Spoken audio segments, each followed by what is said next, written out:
चौकी हूँ नाचे आई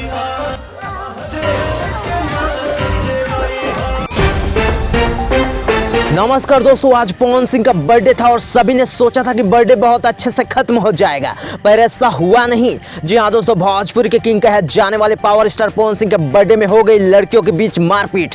पूरी खबर सबूत के साथ दिखाने वाले हैं। दोस्तों आपको बता दें कि पावर स्टार पवन सिंह का बर्थडे लखनऊ के द सेंट्रल होटल में मनाया जा रहा था, जिनमें भारत सहित देश दुनिया के बड़े बड़े लोग उपस्थित थे, जिनमें मुंबई की कुछ एक्ट्रेस और मॉडल भी शामिल थी। लेकिन दोस्तों आपको बता दें कि बर्थडे सेलिब्रेशन के ठीक बाद मुंबई से आई हुई मॉडल पवन सिंह को कटा हुआ बर्थडे केक एक दूसरे को लगाने लगी और इसी बीच मामला गर्मा गया। जी हाँ दोस्तों, आपको बता दें कि पावर स्टार और भोजपुरी इंडस्ट्री के किंग के बर्थडे पार्टी में मामला इतना गर्माया कि मारपीट तक आ गया। आपको बता दें कि यह मामला तब हुआ जब पावर स्टार हॉल से निकल चुके थे, सारे बाउंसर हटा दिए गए थे, सिक्योरिटी ऑफ कर दी गई थी, मौजूदा लोग को एंजॉय करने के लिए स्पेस दिया गया था। दोस्तों मैं समझता हूं कि यह खबर पावर स्टार और उनके चाहने वाले लोग के लिए काफी दुख की खबर है, पर ध्यान देने वाली यहाँ पे बात यह है कि इतने बड़े स्टार के बर्थडे में इतनी छोटी मोटी चीजें होनी तो एकदम आम बात हो जाती है। ऐसे में अगर आप भी पावर स्टार के सच्चे वाले फैन है तो हमें कमेंट करके बताइए कि आपके हिसाब से ऐसा क्या हुआ होता कि लड़ाई नहीं हुई होती।